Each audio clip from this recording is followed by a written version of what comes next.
Tim Nelson, Councillor Nelson, coming in on Zoom. And just a reminder that this meeting is actually being recorded. We're not able to live stream it, but it will be recorded and that will be put on our website. So we'll open the meeting with the karakia. You'll all stand.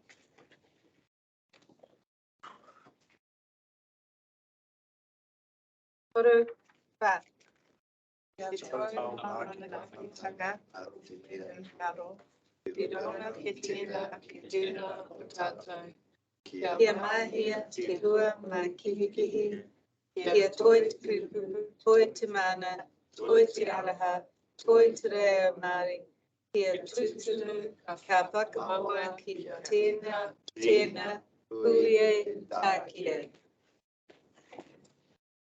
Are there any conflict of interest? Yes, Mayor. Thank you, Councillor Lennox. In regards to Te Hapori Skate Park, RTA. Going to the skate park. Thank you. Any other conflicts of interest? There are no apologies. So we've got no apologies. We're now into the public forum, but just before I go to the public forum, could I just say that on behalf of all council that we're thinking of the people in Tanui and surrounding districts at the moment who have gone through a hell of a time over the last 24 hours. I think I'd like to place on record that the council is very aware of what's happening there, and we're really keen to get things sorted out for those people. So I would just like to say that first on behalf of the people of Tanui. Okay, we're now into the public forum, and we have the President of the Masterton Ratepayers and Residents, Lynn Riley, here to speak about rate increase affordability. Lynn, over to you. Thank you, Your Worship. Ladies and gentlemen, for those who don't know me, I'm Lynn Riley, President of the Masterton Ratepayers and Residents Association. Today I'm here on behalf of our members to talk about rates increase affordability. We bring this to your attention today before you draft the annual plan and prior to you taking that document out for consultation. The Reserve Bank Governor has told all New Zealanders to curb spending. Our new Prime Minister recently stated a reset is needed at central government level and they need to focus on their bread and butter. So we are asking you to do the same at local government level. Your community cannot afford a double-digit increase in rates. Frankly, most of the community cannot afford an increase full stop. It needs to stay under the rate of inflation. We see rates increase affordability as your top priority right now. We have just been through a COVID pandemic and now into an inflation pandemic. Cost pressures are facing the whole community and we are heading into a recession.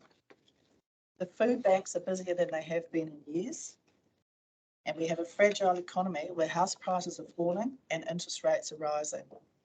Mortgage payments are increasing faster than rents. High prices mean every household is feeling the financial pressure and people will be looking to our leaders for answers. You are our community leaders and we are asking that you lead by example when it comes to rate increases affordability. We are asking Masterton District Council at this point in time to focus on its core business, which we suggest to you is essential infrastructure: water, roads, footpaths, street lighting, parks and reserves, water being the priority, and cut back on any unnecessary spending. Everyone is having to endure belt tightening, and we believe the council should too. Otherwise, rates increases will be the final nail in the coffin for many of us. Take the issue of rates penalties. If you look at the rise in penalty fees for late paid and unpaid rates over the past few years, you will understand. $275,000 in penalty rates is forecast for this year alone. The Bank of Ratepayers is already in overdraft. We already endure supply chain problems, and this will only increase with the imminent reduction of the speed limits by NZTA, which will inevitably lead to increased costs for all. Deliveries will take longer as speeds are reduced, resulting in increased fuel costs. Drivers will be on the road longer, resulting in additional wages that will need to be passed on to the consumer, including to council. The elderly in our community are already in a heightened state of fear after 2 years of COVID and are now dealing with the rising cost of living, food, transport, rent and mortgage rates. The fuel tax, road and rail transport subsidies come off in June and the community will be hit hard with having to absorb these additional costs. You cannot justify adding to this environment of increasing costs faced by your ratepayer by imposing double-digit increase or even high single-digit increases. Our association cannot support any project that creates economic vulnerability for Masterton that is not outweighed by tangible and material benefits to all ratepayers and residents. So we would like to know what the council is doing to rein in costs. Some internal fiscal discipline may be required to bring down your own costs and streamline council structure to ensure rates are not increased without good reason. We are compiling a list of examples of wasteful spending by council that we will save for another day, but one example that stands out is the $744,000 spent on a civic centre proposal by the last council with nothing to show for it. What trade-offs are you prepared to make to find savings within council? We have some suggestions on where savings or rationalisation could be made by council, and we're sure there are many others. Staff numbers doubled during the last triennium. Are you prepared to stop employing or reduce staff numbers? Are you prepared to institute a wage or recruitment freeze as a minimum, or introduce a policy of natural attrition or cross-training? Some of you may remember the Peter Blake test. When asked to spend on something, his response was always, "But will it make the boat go any faster?" That same analogy applies today. This should not be a race to spend money on silverware to eat our bread and butter when fingers will do, but a focus on value for money which benefits the majority of ratepayers and residents. Can you eliminate the consultants and external project management fees? Cost savings lay with using council's own staff rather than contractors or consultants. We ask that you consider putting the climate change plan implementation on the back burner and undertake a cost benefits exercise to determine the value to implement it. Panama Village, it is not council's role to provide social housing. Is it time to transfer the social housing portfolio and associated costs to an externally managed model with an experienced organisation like Kāinga Ora or Trust House? Why should ratepayers worry about having to move out of their homes because they can't afford the rates, and yet their rates are being used to subsidise social housing to keep others in their home? It doesn't make sense. Institute some user pays, remove the subsidies, all the grants. MDC is not a welfare organisation, especially for well-subscribed events like the likes of Wings over Wairarapa.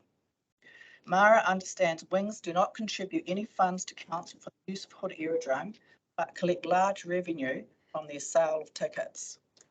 In fact, Masterton District Council is a sponsor of this event.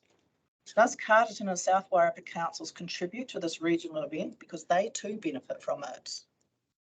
Ratepayers will pay considerably for the improvements and maintenance on Hood Aerodrome, including paying to move the grass runway to improve the spectator experience for their event.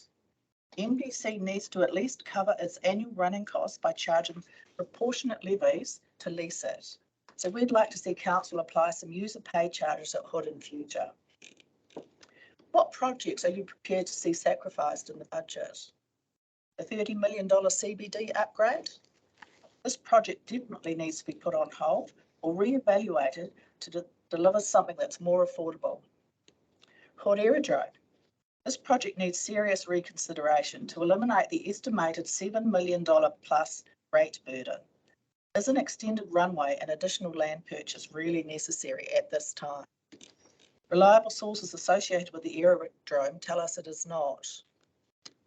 The $70 million civic centre that's on hold and out for consultation in March, and I understand it's not in the annual plan, I think it's the long-term plan, but maybe this project needs to wait. Rates increase affordability. Here is our strong plea to council. We are asking you, each and every one of you, councillors and management, to undertake a line-by-line budget review and put a ruler under every line item to identify reductions, however small, because they all add up. Ask yourself, will the boat go any slower without it? Reduce your expenditure to essentials, cut out your want to have expenditure and focus on the need to have.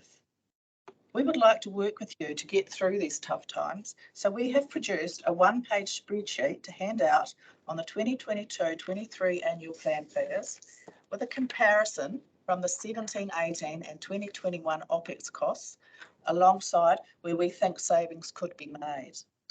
On the reverse, we offer some comments that may help councillors ask the types of questions of the CEO during discussions on the proposed annual plan to justify why costs have increased by so much.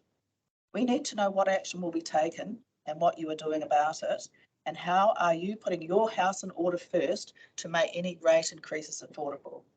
Please remember that your house is actually our house. Thank you for your time today. Thank you very much. Now, I'm going to ask for any questions for Lynn. Now, remember, you're not to make statements and we're not making any decisions on this today, but if you've got any questions for Lynn, anybody got questions? Councillor Goodwin. Yeah, will you come to every meeting for the next 5 months and just hammer that message home, please? You're not to make statements, Councillor. That was a question. Will she come to every meeting? Happy to come to your meetings as long as you put me on the salary. Yeah. Oh, We can't afford it. Any other question? Ra?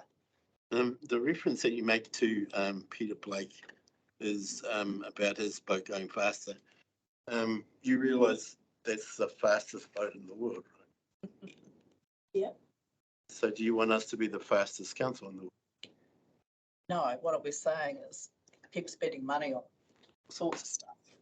Will it make the council work faster or slower?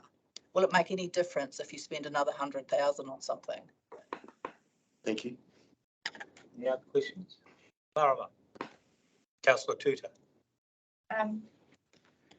Through you, Mr. Chair, I'd like to ask, with the climate change that you want us to put on hold, don't you think the flooding and all that that's going on at the moment is we need the climate change to happen, because we've straightened our rivers and we promoted concrete around our homes rather than grass. So there's nowhere for the water to go and be soaked up, and now we're flooding. So, you know. Yep, I understand that. I know there's two sides of the debate on climate change.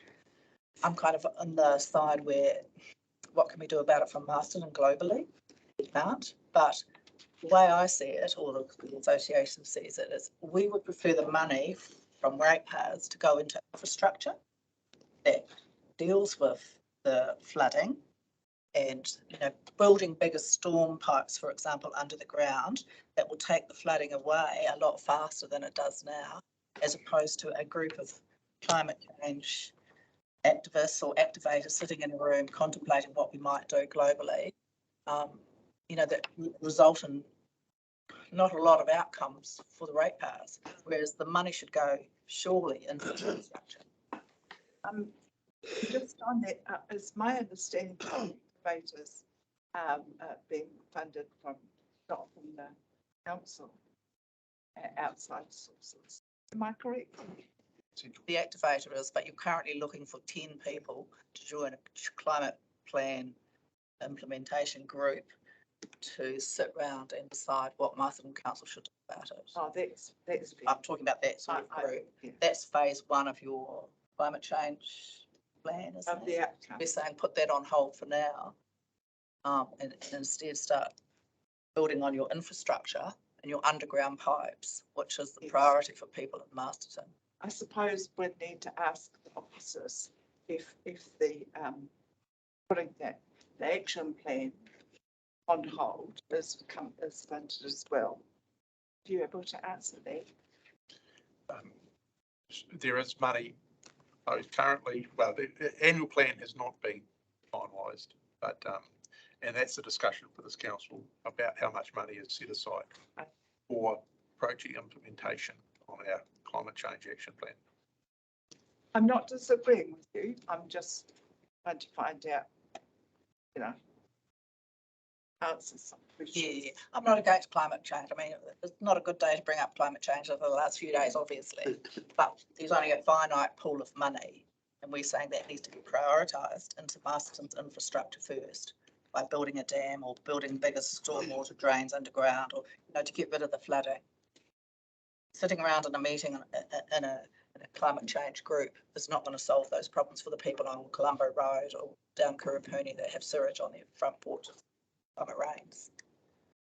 Thank you. Any other questions, Philip? I just want to add to. Councillor Helena? Yeah, if I can just add to that, Lynn, the Climate Change Committee are all volunteers, some council staff, volunteers from the community, one activator who is centrally funded by the government. And it's in that climate change space. And so very important, I think, that those discussions go ahead, look at practical solutions, either to work on preventing climate change or protecting against it, what do we do? So we want community input into that. And so that's the plan as I understand it. Could you get a question out of that somehow, Tom? So get a question out of that so it makes me look better. You actually, Lynn? Councillor Lennox?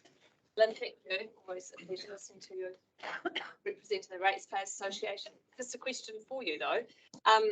You're a whiz with numbers, etc. So did you come up with a magic number as what, you thought as a reasonable, or the ratepayers, have they come to you as a reasonable increase? Zero. Let's start with zero. Certainly not double digits. I mean, we know zero is unrealistic. Yeah. But the way we see it, we've encouraged people to come and retire to Masterton. So those retirees are on a fixed income, which isn't going to increase anytime soon. And we've got the likes of Somerset and Ryman building more retirement villages. So the disposable income within the Wairarapa and Masterton especially is going to get less than it currently is today. So how do you expect all of those retirees to pay for increased rates, they're above inflation year after year, which is compounding? I mean, I'm a retiree on a fixed income pension myself, and I'm struggling to think I'm going to have to pay $500 or $600 more myself already. There's a lot of people, that are earn a lot less than I do. Thank you. Craig, Councillor Bowyer? Chair.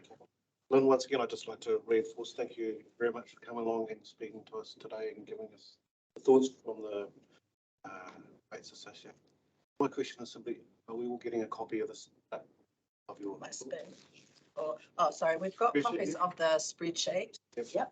I've printed out some, Simon can circulate them. Have you got enough copies? I've got 12, I think I did.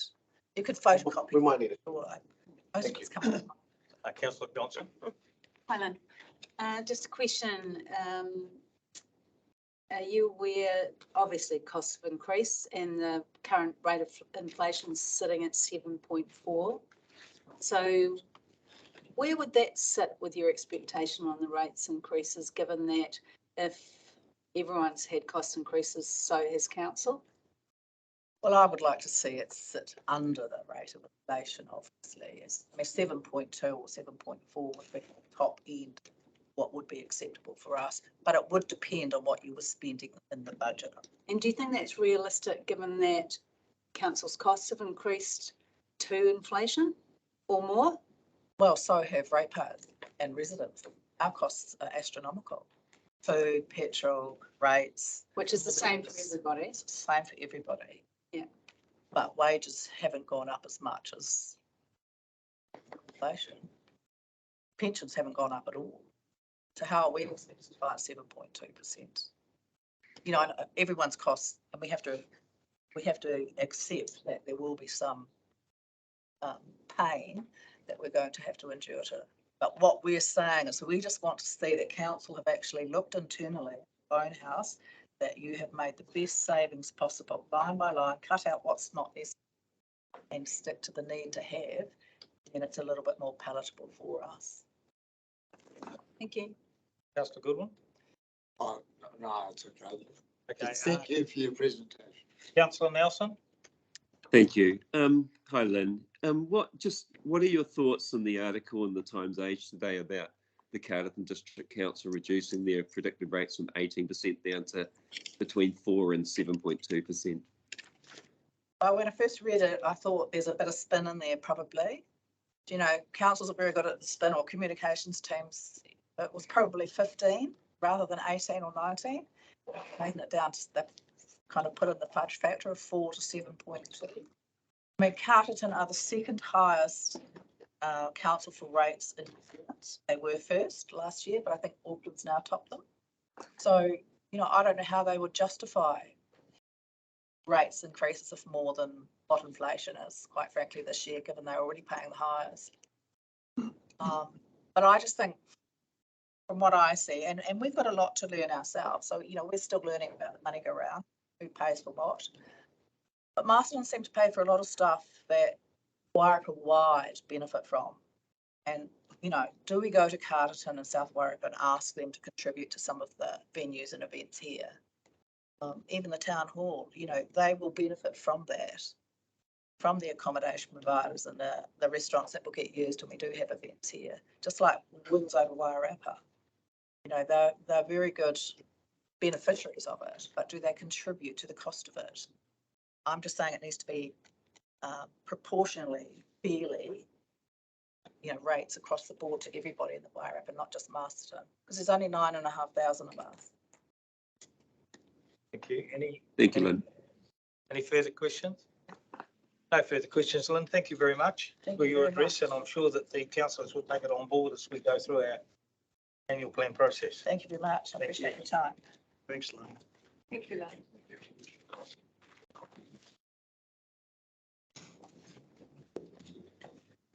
Okay, folks, we now move on. We've got no late items. So we move to the confirmation of minutes of the council meeting held on the 14th of December. Is somebody prepared to move that the minutes are moved by Councillor Johnson, seconded by Bowyer?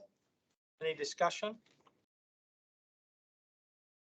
No discussion. I'll put it to the vote. If the minutes be received and confirmed as true and correct record, all in favour?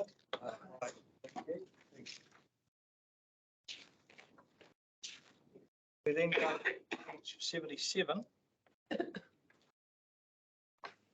77, which is, no, sorry, yes, no, we don't. No, we don't.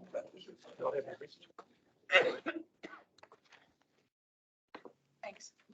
We go actually to page 27, which is, we go to page 22, which is for the minutes of the Extraordinary Awards and Grants Committee meeting held on the 14th of, Tim, I'll get you to take us through those. Thank you, Your Worship. It was satisfying to be able to put through that $3,000 amount to that particular fund. Is there any questions about the minutes? Great.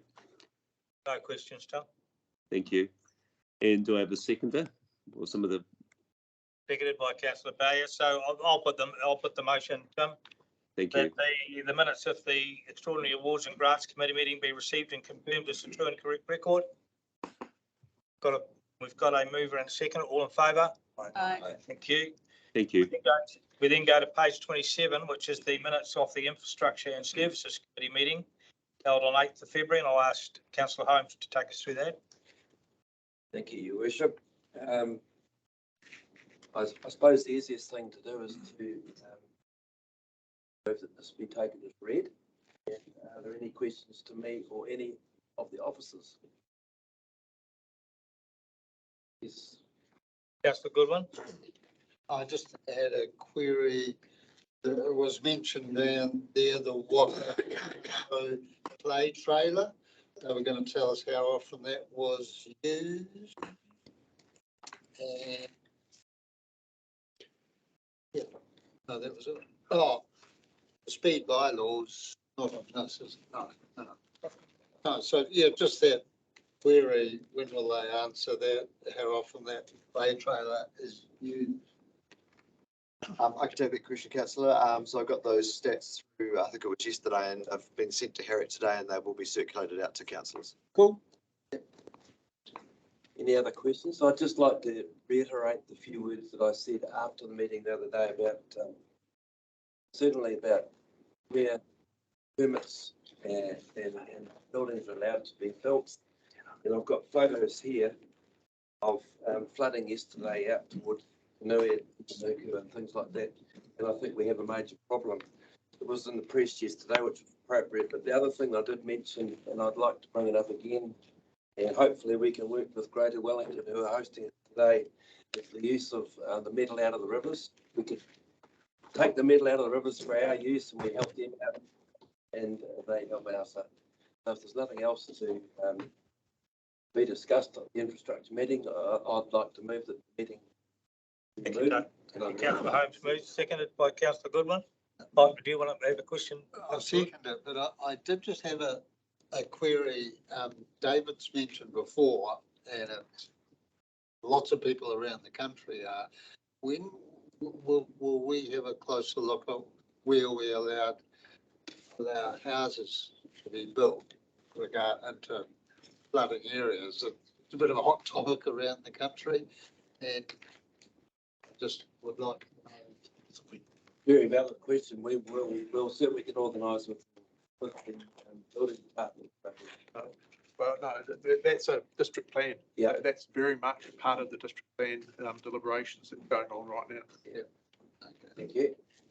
So we've got moved by Councillor Holmes. Have we seconded this with the recommendation that the minutes be received and confirmed as a true and correct record?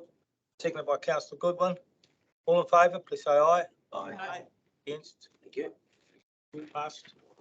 We then go to 7.1, which is the revocation of the Wairarapa Consolidated Bylaw 2019 Part 11, Bridge for Speed. That's on page 34. And Karen Yates, Manager of Strategy and Government, will take us through this report. Koto, I'd like to hand over to our policy manager, Marissa, to take us through the report and answer any questions. Thank you, Nuri. Kia ora tātou. So yes, this report seeks council approval to revoke the Wairarapa Consolidated Bylaw 2019 and its corresponding speed bylaw schedules. So we share a consolidated speed bylaw with Masterton and South Wairarapa District Councils, but we have our own separate speed bylaw schedule.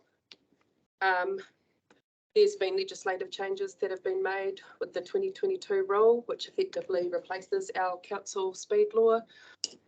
All of our speed limits have been transferred to the National Speed Limit Register.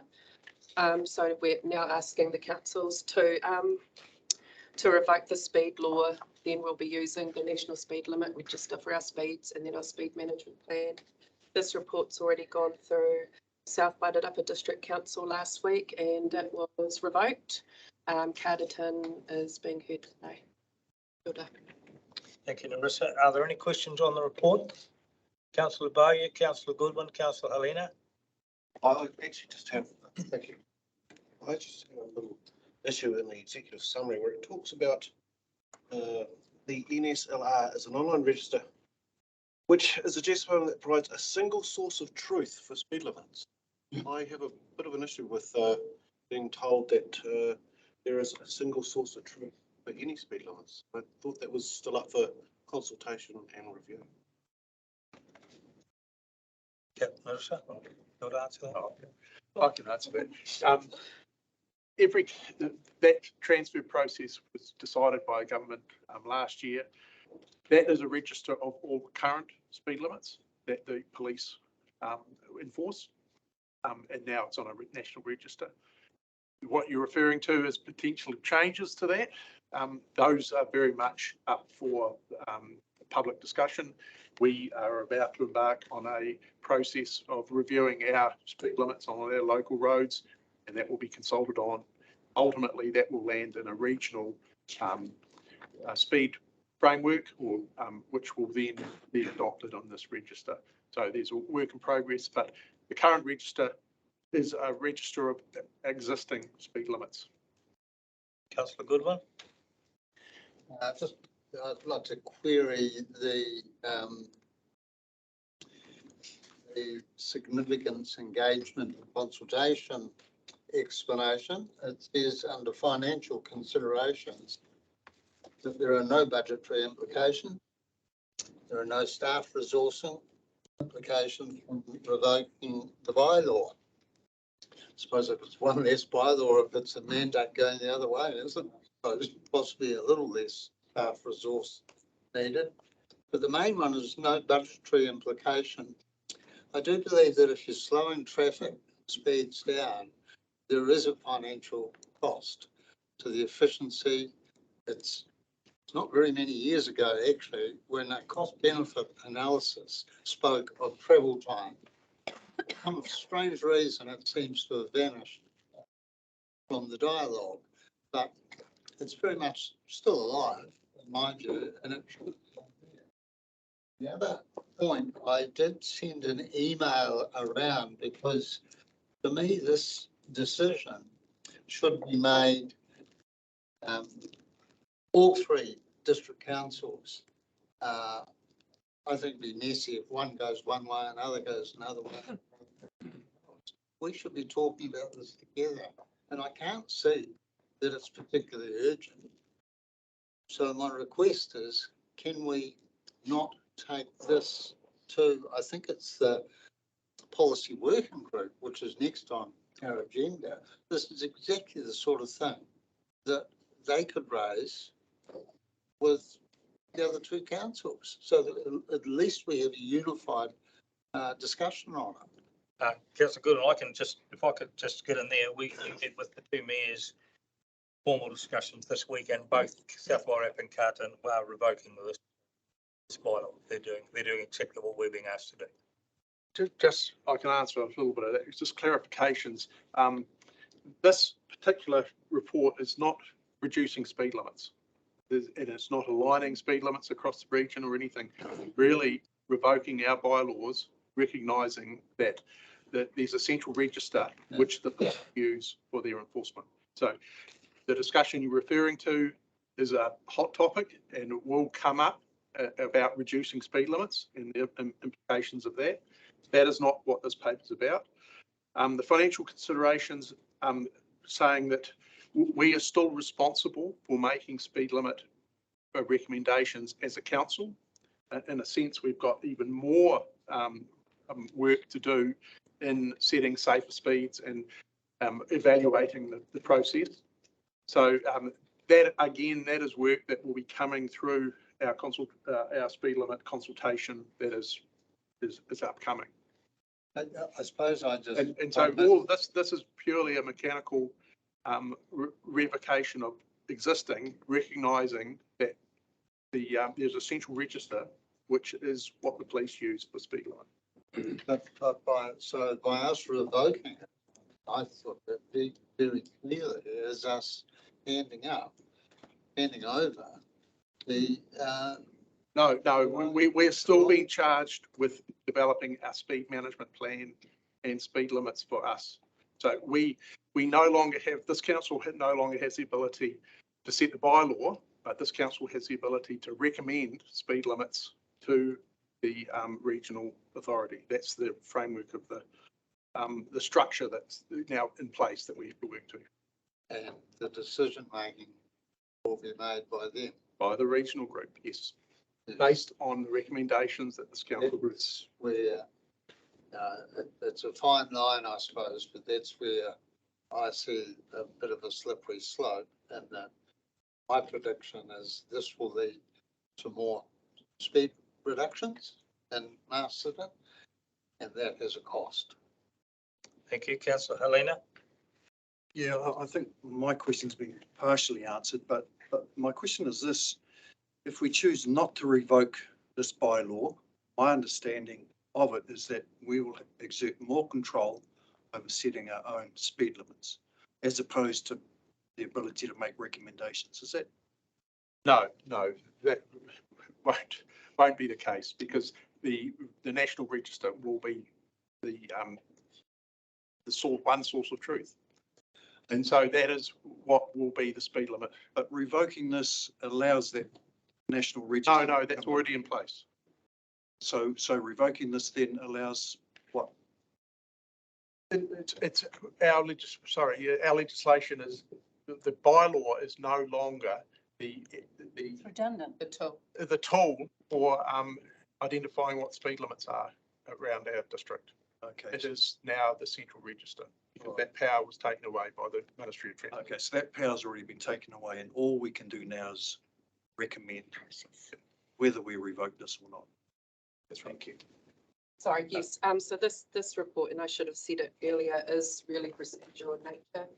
It's just reducing duplication, reducing our tools. So our new tools are the National Speed Limit Register and our Speed Management Plan, as opposed to having the bylaw schedules, the register, which will say the same thing as our speed bylaw schedules and the speed management.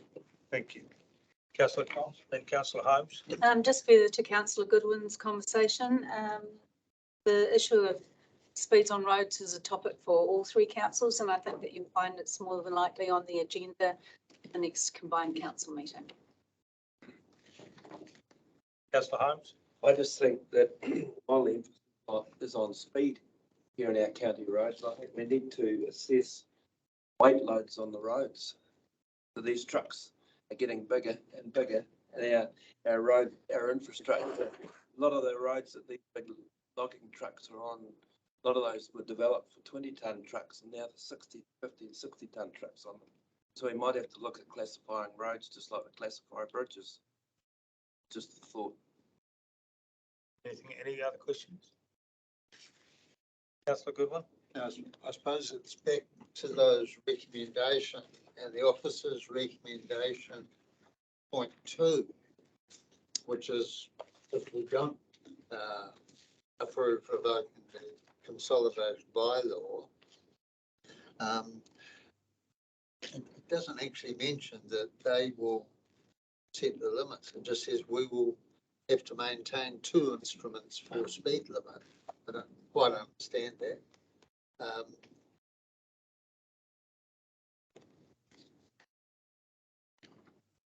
If we keep the bylaw and it's different to the speed limits in the NSLR triumphs the bylaw. So, okay. So we have no power over it. It's gone. That's what we did discuss this, previously, but yes. Okay, somebody prepared to move the recommendations as they are there. I won't read them out from A to H. You're moving, Councillor Johnson. Is there a seconder? I'll second. Seconded, Councillor Tudor. All in favour, say aye. Aye. Against? You're saying aye, Tim? Yeah. Thank you. Motion is passed. Thank you very much. We now move on to 7.2, the Wairarapa Policy Working Group Terms of Reference. And that's page 77. And Larissa again. Thank you, Mayor. So yes, this report is asking council to approve the terms of reference for the Wairarapa Policy Working Group for this triennium and to appoint a chairperson for this group. Just a bit of background to the Wairarapa Policy Working Group. So it was first established to provide governance oversight for the first Wairarapa local alcohol policy that was developed maybe back in 2012, 2013. Since then, this group has provided support and governance oversight for all of our joint policies, bylaws and strategies developed across the Wairarapa Valley. Yeah, and I'll take any questions. Thank you, Larissa. Is there any questions for Larissa? No questions for Larissa. The recommendation, as you read there, is notes that Councillor Craig Bowyer and Councillor Tim Nelson were appointed to the group by the council, approves the Wairarapa Policy Working Group Terms of References and appoints Councillor Robin Cherry Campbell, Carlton District Council as the chairperson. Is there any discussion before I ask for that recommendation to be put? No discussion. Somebody prepared to move? Move Councillor Helena, seconded Councillor Tuta. All in favour, please say aye. Aye. Aye. Against? Motion is passed. Thank you. We then go to 7.3 on page 83. The addition to the delegation to independent commissioners for the hearing of the private plan change, Wellholme Developments Limited. And Stephen, EOC. Stephen, May the manager who would normally do this is involved with civil defence. So David, are you going? Oh, Carol. Karen. Okay, yes, this is another simple procedural report. It effectively reconfirms the delegation that this council has given to the two to hear the hearing on the Welland Developments subdivision. The addition there is that in the case that the two commissioners cannot agree, that the chair, who's Stephen Daish, his view will prevail. So effectively it is a deadlock. The two commissioners have been appointed. They've got two different areas of expertise, and that's what they bring to the discussion. Happy to take any questions. Any questions for Karen? Councillor Johnson? I'm happy to move. I'm happy to move the recommendation because we have discussed this before. Moved by Councillor Johnson, the recommendation, which you can see there is points 1 and 2. Do I have a seconder? Councillor Holmes. Any discussion? No discussion. I'll put the motion. All those in favour, please say aye. Aye. Aye. Against? The motion is passed. Thank you. We now go to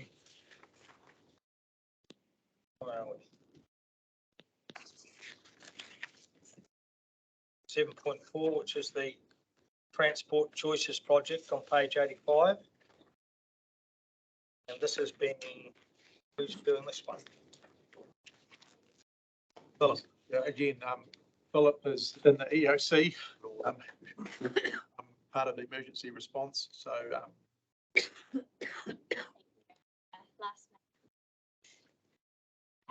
So this, I'm presenting on the Transport Choices project. This is to build a cycle on the eastern side of Masterton, Lansdowne to the Pony, funded through the Waka Kotahi Transport Choices project.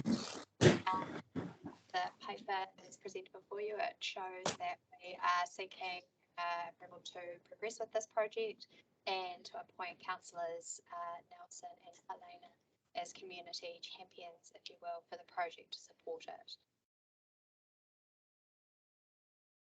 Okay. Are there any questions? Councillor Goodwin? My concern with this, and unfortunately I didn't have time to do any research, is the loss of on-street parking.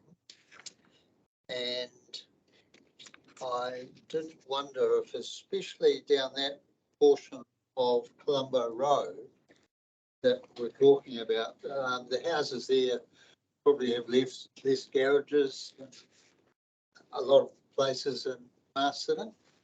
And so that's my concern. And I realise this will go out for consultation later and people will have a chance.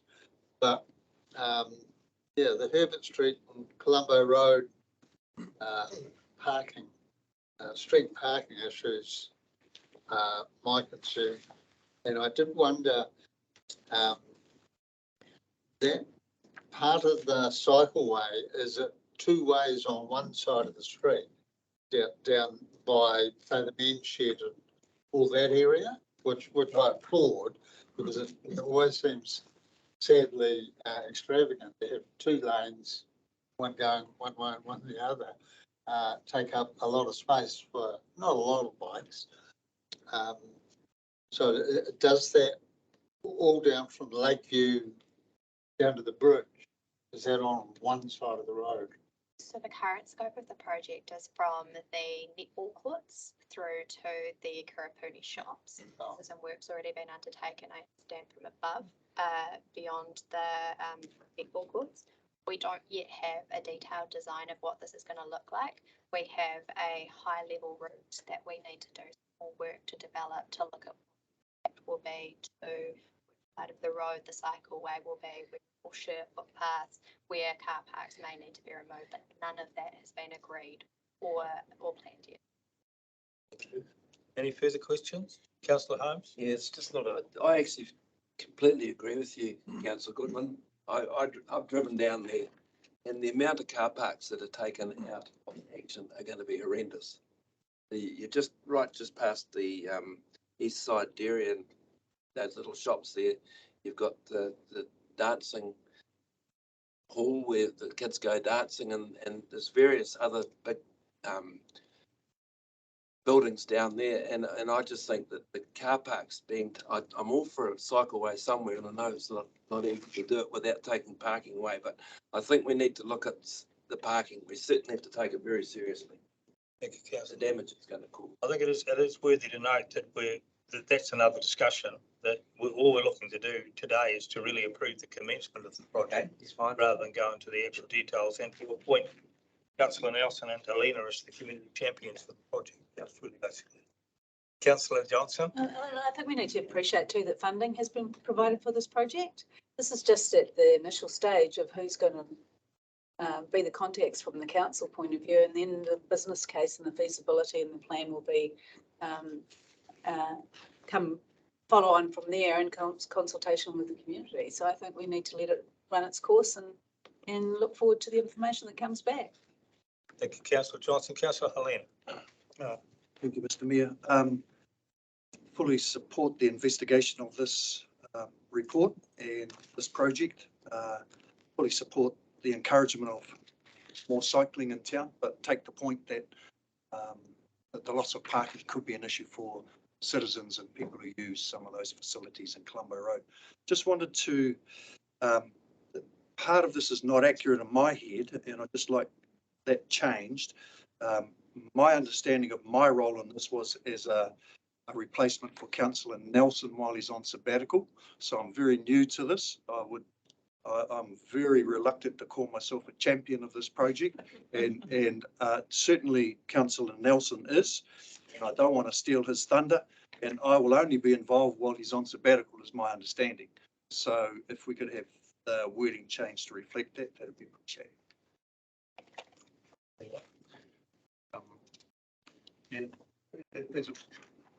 Certainly, it was asked that we have one champion, if you like. This is part of the project plan that was required for our funding.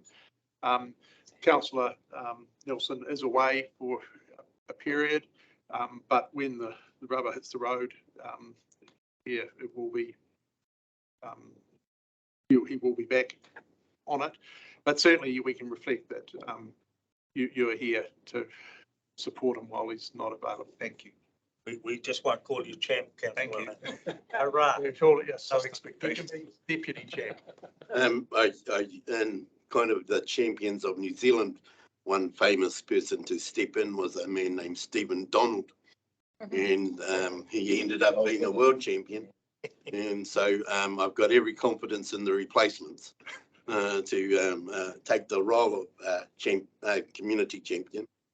But the thing that I would like to stress in supporting these nominations is that all the people that were mentioned are also a part of a champion community, and that they'll bring that to the thinking in terms of the space as well. So thank you very much for being those people, and fully support this program.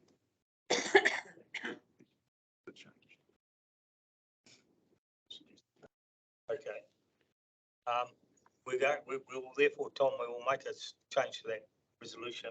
So if we Karen, can you just read this? Say agrees to appoint Councillor Helena as an alternate. Happy with it? So you've gone from deputy to alternate. For that period. Okay, so we've had the discussion. Is somebody prepared to move the recommendations 1, 2 and 3? Moved by Councillor Bowyer, seconded by Councillor Helena. Is there any further discussion? No further discussion. Put to the vote. All in favour, please say aye. Aye. Against? Aye. Passed. Thank you very much.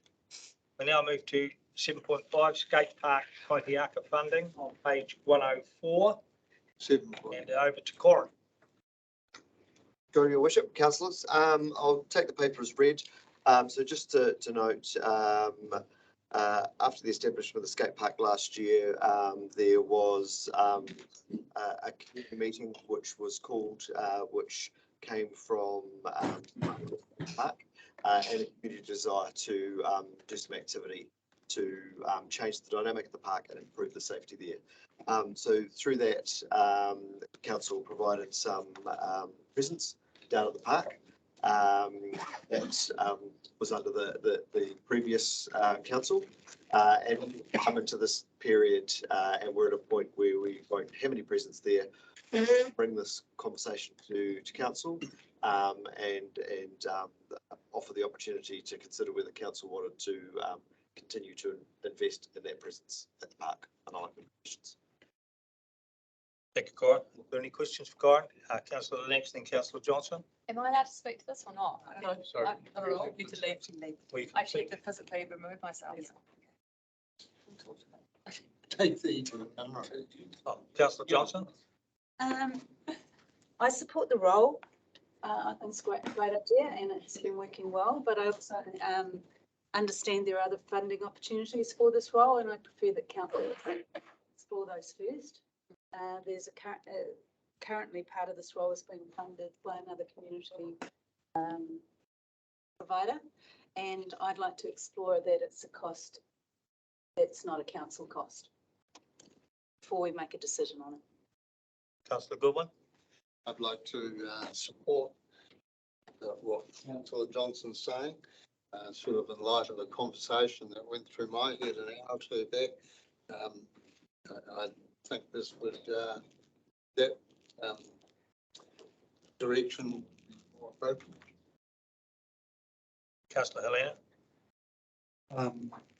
I fully support this project, this initiative. I think the investment in the skate park is investment in our community, investment in our young people, it's a provision of opportunity, an opportunity of young people to challenge themselves, grow skill, grow capability, grow their health and fitness. But obviously there's been some problems there, and so it's crucial for those outcomes for our community that we have this kaitiaki. I fully support Councillor Johnson's recommendation that we look outside, but if that funding's not available or able to be achieved from outside, I strongly recommend that council supports this for the growth and development of our young people, but also the safety of our. Thank you. Councillor Nelson. Thank you. Just endorsing what Councillor Helena has just said, I strongly endorse both the people who are carrying out the role of kaitiaki, and if the funding was available elsewhere, that would be great. But if it's not, I strongly endorse council supporting this project, because I know they've had a significantly positive impact on the skateboard park, and you could probably not have two better people in that role. Thank you. Thank you, Tim. Councillor Johnson. I just wonder whether, because we all seem to be on the same page, whether we might be able to change the recommendation along the lines that we approve council staff to explore the opportunity for fund, or recognise the benefit of skate park kaitiaki, and ask council staff to explore funding opportunities for the position to continue. Something along those lines. What was that, Tom? External funding and alternative funding. I suppose I'll just ask council on the best position to explore that. Would it not be better for a community champion? Well, the last to explore that funding application came through Friends at the Park supporting Te Apori Skate Park Group. Well, so I'm not sure what the wording might be around that, but to. Corin, it's your paper. What was your suggestion? So yeah, I mean, following on from that line of reasoning, it would to explore that opportunity, it would be good to go back to Te Apori, and we can support them in funding applications to secure funding for this position. Yep. Thank you. So, we need a recommendation first. So if we're taking out, that council approves the funding and you take out the to be taken from the youth to cover the engagement under a contract for service scope. Yeah, we do. Council supports the position of the skate park kaitiaki and recommends council work with Te Apori Skate Group to look at alternative funding options for the position to continue. But there's somewhere along the line, you're going to have in that what time, and then we're saying that if that falls over, that council do still continue to fund it through the youth fund. Don't we cross that bridge with That the would come back, government? wouldn't it? So you could have an instruction there, right, for if that fails, for us to come back, and. Consider the application. Yeah, indeed. Yeah, Yeah. Okay.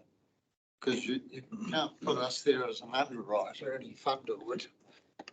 Well, you could. Wouldn't fund it. It'd have to come back anyway. Yeah, it's got to come back. So everybody happy with that? So have we Oh, got- Gary, just one question. Yes, Tim? If we go down that pathway, is there, just to make sure there's not a period of time when the kaitiaki aren't on site? I wouldn't want to see that happen. So there's always a time in which someone's funding it in one regard, just to ensure that they're there. Thank you. Councillor Johnson? Thanks, Tim. My understanding is currently 7K still in funding to be applied to the kaitiaki through an external source.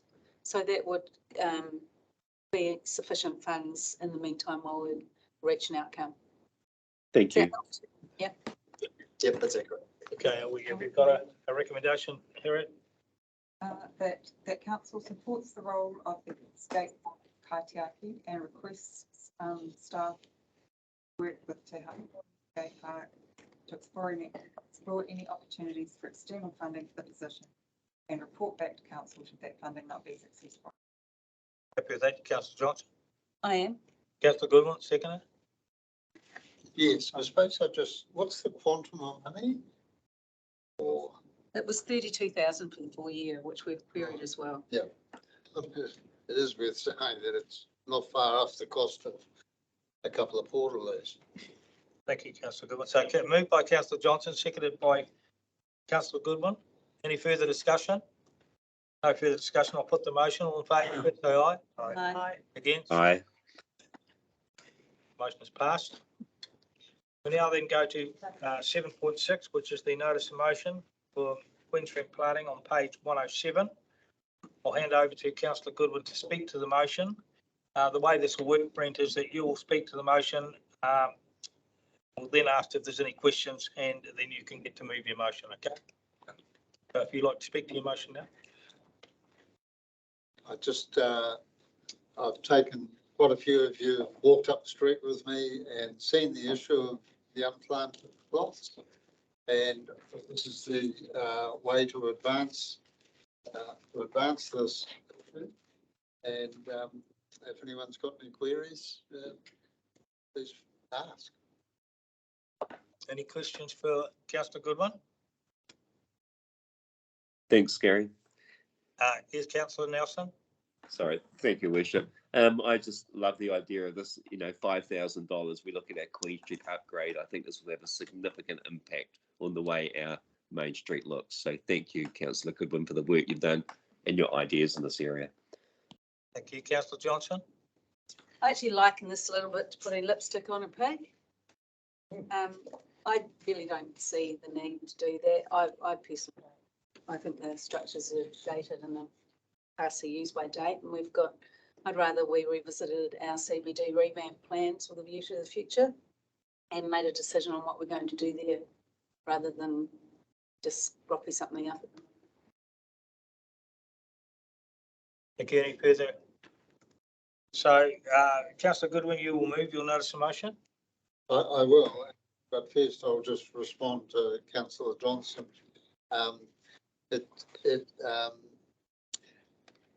These areas have been unplanted for some years, and occasionally I argue with them, but some people say council's very slow moving and doesn't get things done.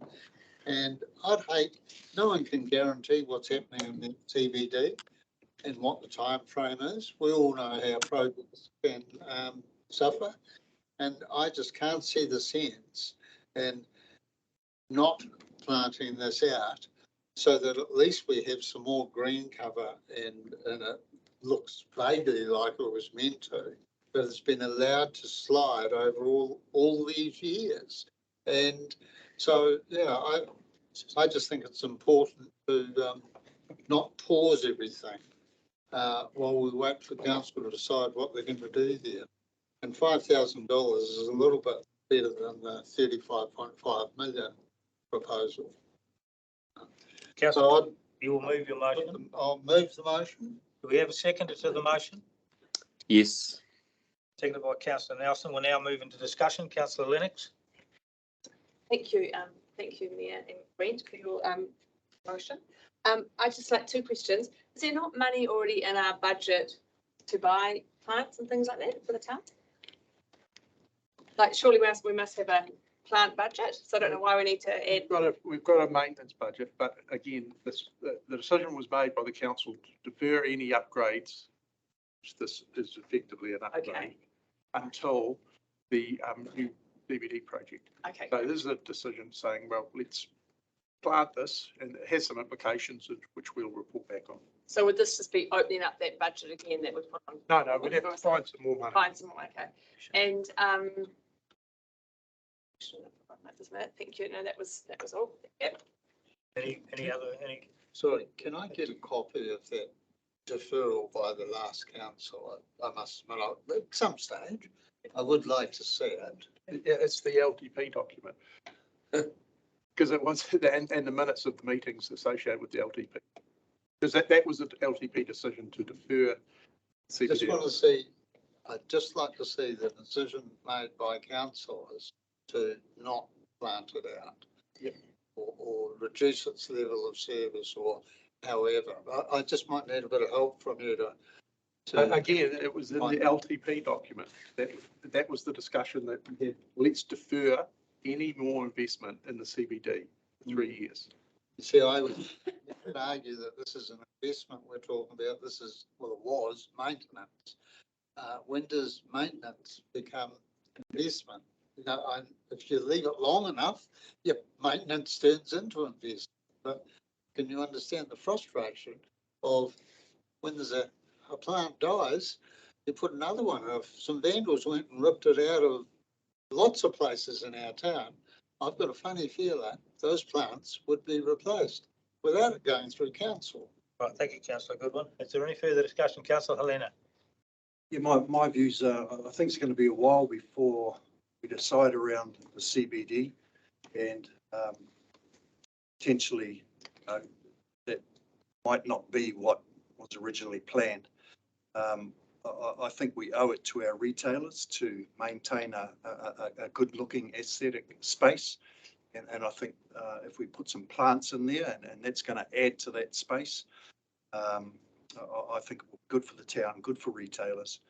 So yeah, I support the motion. Councillor Tutor.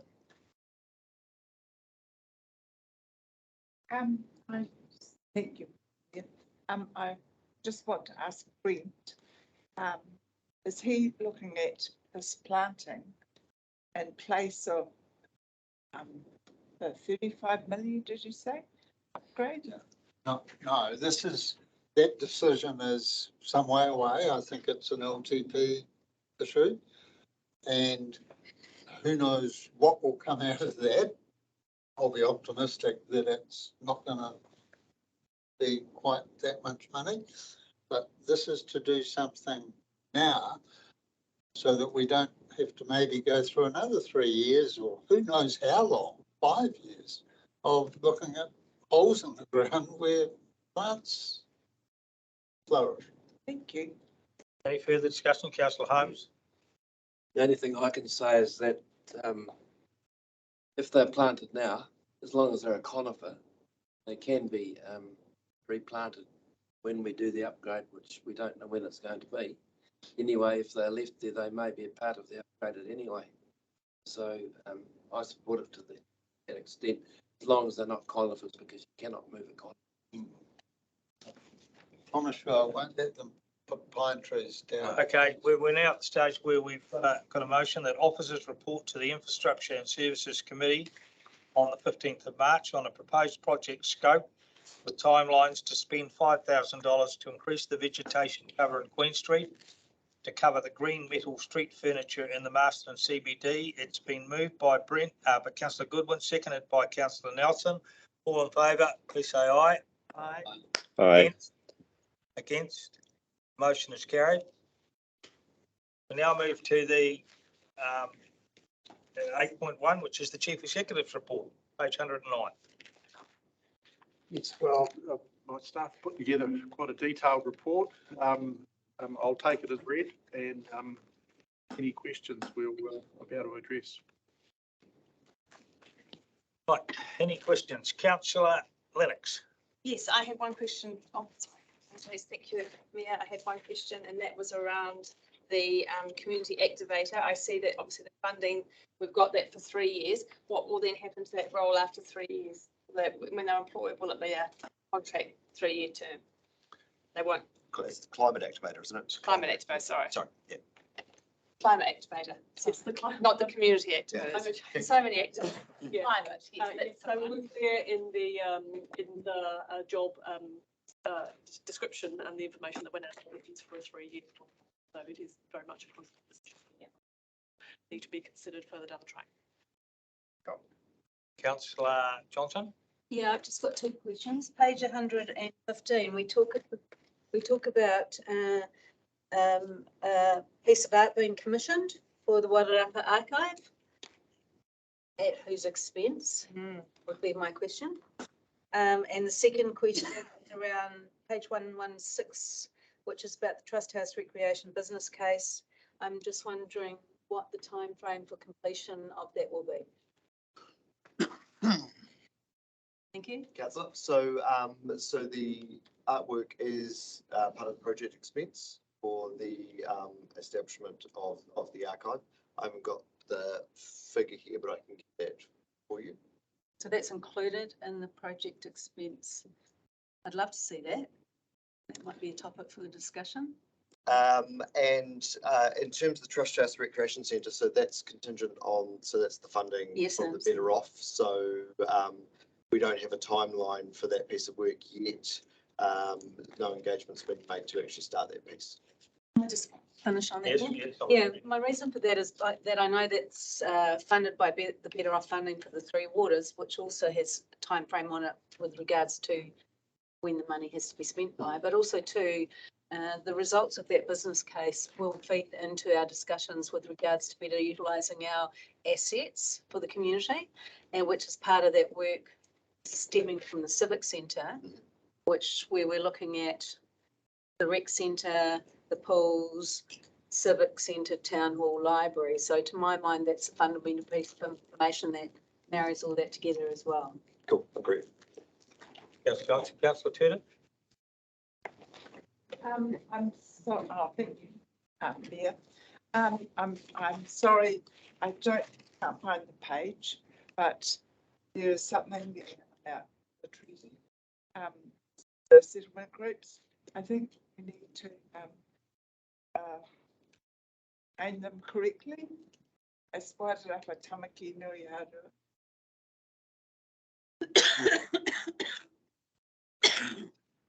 But you can find it. Yeah, it's on page 112. And Treaty settlement groups. and the for Rangitani, that aims rather, but Joyce. Any further discussion on Chief Executive's report? Councillor Goodwin. I just had two queries. The on page 120, it's wonderful to see that in the last 2 months we've had 5 compliments and no complaints. And someone before said, do we want council to be the fastest boat in the world? God, we may have got there. We're doing too good. Unless the people I'm hearing don't exist. On page 119, just a query, the refugee woman only event. And it might be nitpicking, but we had the Neighbours Support Coordinator, the Welcome Communities Coordinator working together with Trust House to get these 15 women to have a swim, which is a great thought. Except from what little I know about these refugees, there's quite an amazing support network of Red Cross around them who do exactly this sort of work? Are we duplicating what Red Cross do? They set up the Red Cross with the education authorities. They set up the connection with the health authorities, and all sorts of assistance to these people. And now I discover that we're on the end. Okay, well, look, Councillor Lennox is very closely associated. Councillor Goodman, I can talk to you on this. I'm co-chair of the settlement group, and that particular event, and correct me if I'm wrong, Com, was funded from other funding terms, it's not from council, but there is a strong link with council within that group. Originally, it was set up for when the refugee settlement program started, and now, as of this year, we're relooking at our terms of reference and how we work collectively as a group. You're right, Red Cross is heavily involved, but there's also still a massive chair around the table for council to be involved within that group as well. Yeah, which they are. Thank you, Councillor Lennox. Councillor Nelson. Thank you, Your Worship. Just in regards on page 114 to the vape and smoke policy, can someone let me know what sort of impact can that policy actually have? Because the negative impact of vaping in our community is a huge concern to me, and I'm sure a lot of other people, and especially to people working in schools. So what level of impact can that policy have? Can it do things like restrict where vapes are sold? For example, in Australia, they can only be sold in pharmacies, I understand, with a prescription. And can it limit the use of flavoured vapes? Again, in Australia, you can't get flavoured vapes, but in New Zealand, you can. So what level of impact can that have, that policy? Thank you. I can answer that, Councillor. Unfortunately, no, it cannot do either of those things because we do not have the powers to carry out those sorts of actions. They rest with central government, but the purpose of our policy would be for the areas that we can control and the events that we can control. We take an educative approach to encouraging people not to smoke and vape on our property. It's also a health and safety requirement for our employees, so our property is also our workplaces, so that's also a requirement that's in. But we would want to work with schools and community and organisers to encourage that smoking and vaping. It's basically, it becomes an issue that people don't want to associate with. So we're already down that road on smoking, and we realise that because vaping has been largely, that there's much more work that we need to do, and we're certainly hearing from schools that we need to take more action. So I encourage likes of yourselves, Councillor, to advocate and to lobby where you can to central government for stronger measures. Thank you. In regards to smoking, I'm sure other principles will be the same. We might have dealt with maybe one smoking incident every year, and with vaping, it is considerably more. Thank you. Any further discussion on the CE's report? Councillor Bowyer. Just on page 117, it talks about a large redwood tree was taken down within Kensington Park. Now, that large redwood tree, I would imagine, would lose other large logs. Were they sold or given away to help pay costs on that? You'll have to answer that one for me. It was taken down. Some of the tree was so rotten that there could not be done. Nothing could be done with it. I believe the team have been looking at where the rest of the wood, exactly that view in terms of going to be milled. There may have also been some conversation with iwi, but I'm not sure of that. Any further discussion? Yes, Ra.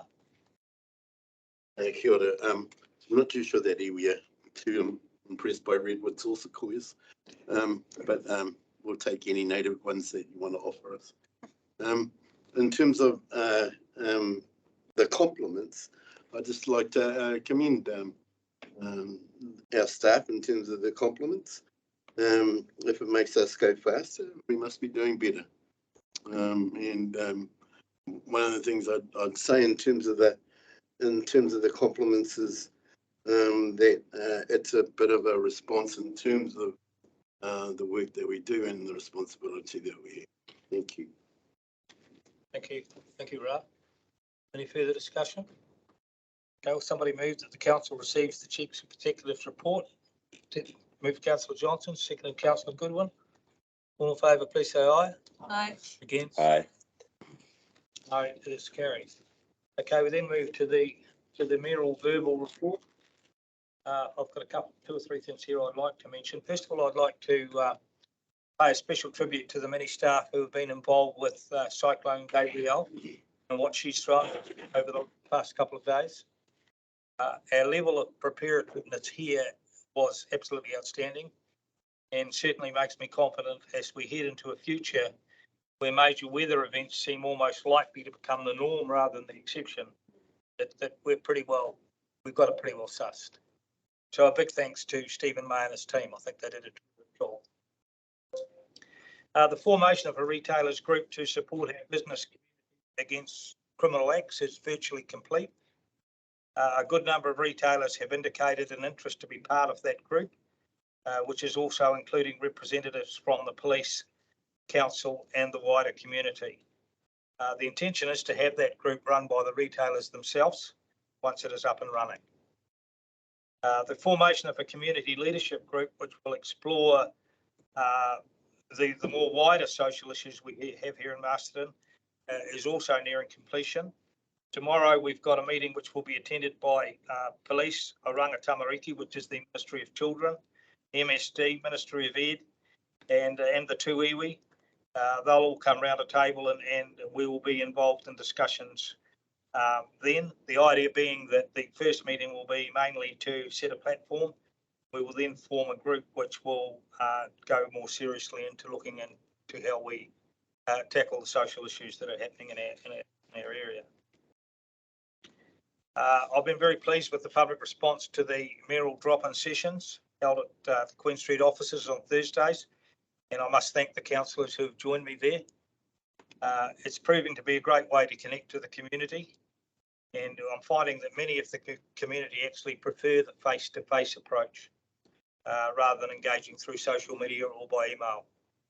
A wide range of subjects have been discussed and a number of issues have been explored further after discussions with appropriate staff. I think it's worked very well, and I do, as I say, thank you to the councillors who have come along and to those. Myself and Bex met with the Carterton and South Wairarapa mayors and their deputies on Monday.